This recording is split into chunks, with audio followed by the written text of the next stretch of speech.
Prima non ero perdonato, poi sono perdonato.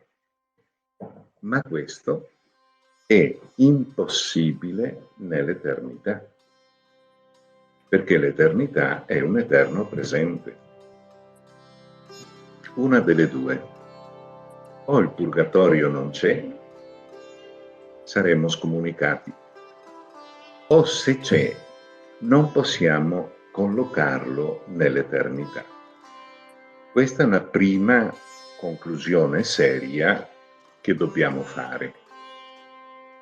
D'altra parte, se noi lo collochiamo nella storia, non ha nessun significato, perché se il purgatorio è quel momento importantissimo di preparazione della persona all'incontro con Dio, basta che tra la fine del purgatorio e la morte ci siano pochi secondi. E cosa succedono in quei pochi secondi? Mica detto che la persona si mantiene ben preparata come l'ha preparata il purgatorio per l'incontro con Dio. Potrebbe combinare qualcosa nel frattempo.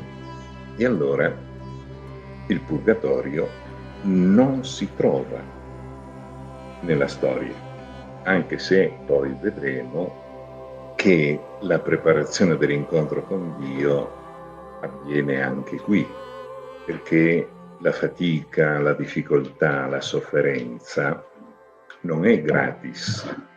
Se la viviamo ha un valore, però non possiamo identificare il purgatorio con queste fatiche, difficoltà, sofferenze. Possiamo dire che tutto questo ci aiuta ad incontrarci con Dio, su questo non c'è dubbio.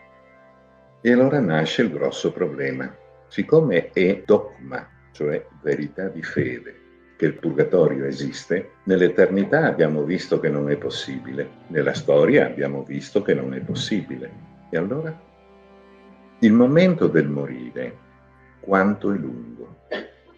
I tanatologi, gli esperti sul momento della morte, ci dicono tante cose perché le hanno studiate, sperimentate sulla pelle degli altri, non sulla propria, e ci dicono che quando il cervello si spegne. Non è che ci sia una specie di spegnimento progressivo, lento, no. Tic, quando l'interruttore scatta è finita. Arrivare a quel momento può essere progressivo, nessuno dice di no, ma quando cessa di funzionare, cessa di funzionare. È un momento oggettivamente breve. Bene? Quanto può essere lungo come tempo vissuto? Questo è il problema. E quello è il momento in cui si colloca la preparazione della persona all'incontro con Dio.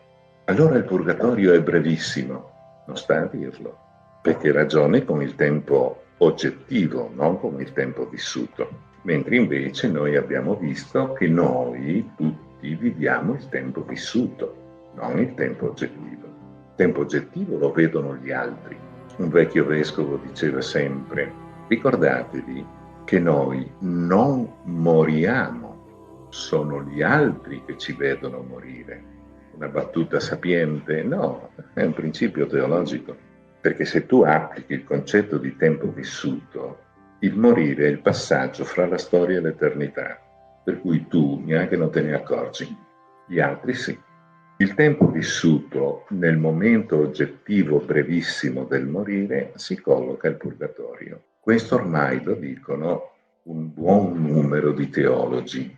Altri invece sono costretti a presupporre, diciamo inventare, la cosiddetta escatologia intermedia, che è una forma medioevale di parlare del tempo vissuto. Cioè, tra la vita storica e l'eternità c'è questo momento che nessuno sa definire, ma alcuni teologi lo chiamano escatologia intermedia. Altri invece dicono no, non occorre inventare un concetto, basta stare al dati che conosciamo sul tempo. Il tempo vissuto ci dà la possibilità di capire dove collocare il purgatorio. Ci siamo?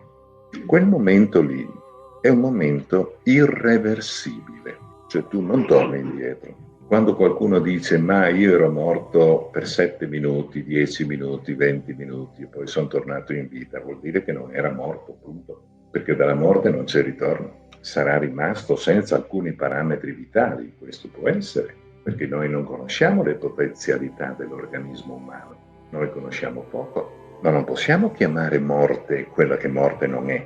La morte è uno stato da cui non si torna indietro, appunto. Non siamo ancora nell'eternità, non più nella storia, chiuso, non ancora nell'eternità. Questo è il momento del morire. In questa situazione si colloca ancora il perdono.